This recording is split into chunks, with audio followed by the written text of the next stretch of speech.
Hey guys, Kyle, the Death Knight of Anime here, bringing you my review for Eden Zero Chapter 24. I'm sorry this one's late, guys. It's just, it was kind of a weird situation where my freaking manga rock app, it would not update the current, it would not update, it was yesterday's chapter of Eden Zero, so, I thought I'd just wait a day and see if it would upload today, but it didn't do that at all, so I'm like, okay, I guess I'll just look on the internet for it, and yeah, sure enough, it was on there. So yeah, I'm not sure what's going on with the guys who are running the Manga Rock app if they're on vacation or whatnot. But if they are, then they sure picked a lousy time since there are still pretty much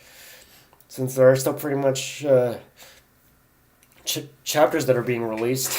I'll probably have to do this, and I'll probably have to do the same for the I'll probably have to do the same inevitably for the My Hero Academia one tonight. Also, I'm sorry if I sound a little nasally, guys. I'm almost kind of in the middle of fighting a cold. So, but yeah. But with all that said, let's get into it. So, this chapter starts off setting the stage for the escape from planet from Gil's. Pretty much before shit hits the fan and the chronophage arrives, and one thing I really liked about this chapter in that regard is that even if we do know that the main cast aren't gonna die, with this chapter in particular, there is still this genuine tense and unnerving feeling about how and when they're gonna get off the planet, because it really feels like the way things are being set up, it really feels like Mashima is gonna portray it as like a last ditch and last second escape and ironically enough, I think what does kind of give me this unnerving feeling and unsure and unnerving feeling about all this is the fact of how overpowered he's made these chronophage characters. Like it's weird to say, like we basically all kind of ripped on him constantly for basically overpowering for basically for all the shit he kind of pulled in Fairy Tail, but in this case, him basically going with this sort of overpowered route, it really kind of works almost. So it really proves that I think he can make. I think this really proves that Mashima definitely can make basically overpowered characters work, but only if he really tries. I'm. But only if he really intentionally tries. I think that's the big thing to take away from this is that if he actually tries, he can make this shit work, and in this case, he really did for me, because it brought a genuine fear about what's gonna happen to these, about about oh boy, they're cutting it close for sure. But yeah.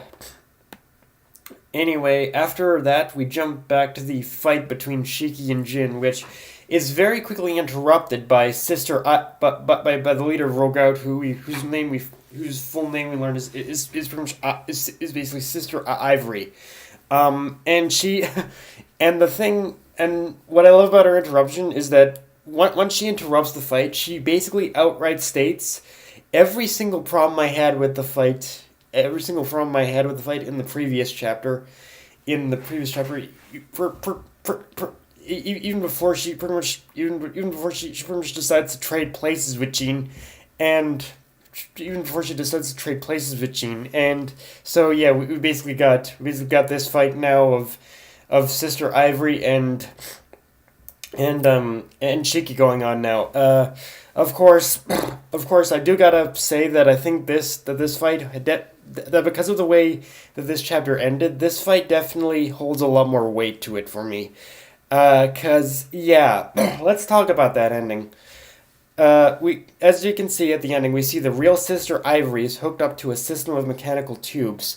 So, in a very religious way, I might add, mind you.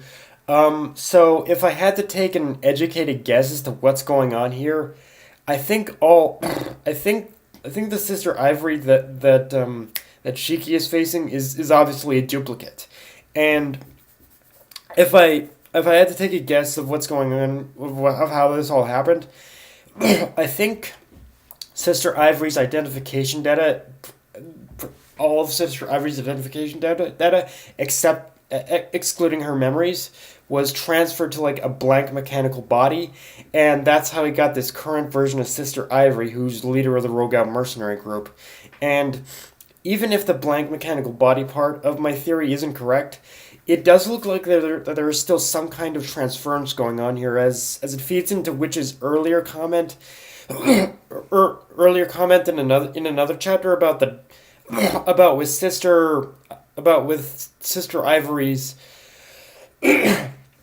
about with Sister Ivory's data having a bit of an abnormality. So defeating this duplicate might be a way in order to save the real Ivory, I think. And as to how this happened to begin with, I would say I'd say a lot of it probably has to do with. I think it all traces back again to the organization of Rogue Out. I think what happened there is that Rogue Out as the organization that they probably found pretty much Sister Ivory's body in a junk heap or something like that, and they decided to and they probably didn't exactly have a leader or someone leading them, so they pretty much decided to, in order to make her pretty much the leader. So she's pretty much like this. So I mean that's kind of my theory right now, and it is kind of the most plausible one, I think, if you look at the situation. But I guess we'll just really have to wait and see. But yeah, I think Rogue Out, they definitely have something to do with what exactly happened here for sure. Um, Although I'd be even more surprised if Ivory actually had something to do with this herself. Like if she if she was like, the thing about Ivory is, of course, that she obviously has a nun outfit on. So maybe she was trying to actually help them, actually reform them, and maybe they decided, we're gonna make you our leader instead. I don't know. Like, just yeah, there's so many ways this could go, I think. And so let's kind of address the pervy elephant in the room with this chapter, which is that Mashima definitely went full out on the fan service this week.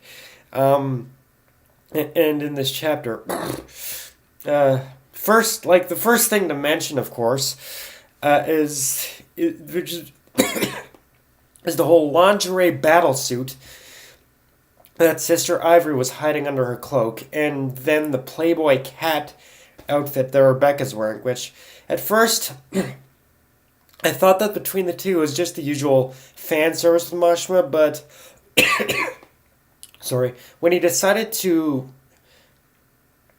dedicated an entire panel to Rebecca crouching and shoving her boobs in our face, I was thinking, Mashima, what kind of reaction are you trying to get out of your younger audience here? Like, I mean, the thing with us as the older audience, like we definitely all like a little fan service with our manga, obviously, but with the younger audience, like I'm thoroughly convinced he's trying to sexually confuse his younger audience with panels like this. Like, seriously, it's really kind of like, really, Mashima, what are you doing here? What are you doing here? Like, again, as as the older audiences, we probably like this stuff, but the younger audiences, this is really just confusing the hell out of them. Or maybe but then again, I'm not going to claim to know a culture of what a culture of Japanese kids like. So yeah, I'm not sure what to think about that. Is all I'm saying.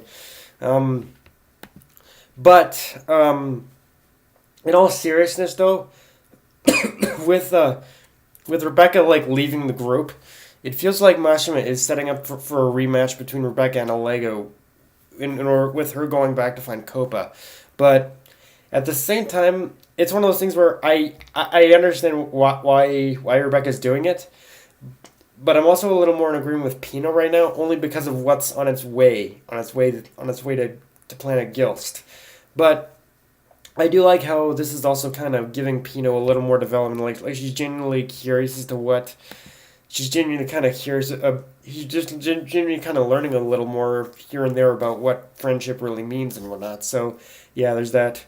The biggest question I'm asking myself, though, is that with this development with Sister Ivry, is what's Kagura gonna like? What's Kagura's end game? Like, I gotta admit, I'm kind of with Weiss on this. Like, I'm genuinely curious about what her end game is here. Like, if she intends to defeat the Demon King, which is Shiki, then saving these sisters wouldn't exactly weaken him. And wouldn't weaken him. In fact, it's kind of bolstering his attack force. So, unless she wants to defeat Shiki at full power, like, I'm not sure what her plan is overall. But I do gotta admit, if Eden Zero has done anything to me, it is making me interested in what Kagura is doing. So I'll give him that. But yeah, guys, that's my review. I'm sorry it's late. Like I said, Manga Rock's kind of freaking up here. But yeah, guys, that's my. If you enjoyed the video, like, comment, subscribe for him on Twitter, Facebook, and Lister Crunchyroll. Death Knight of Anime, signing off. Later, guys.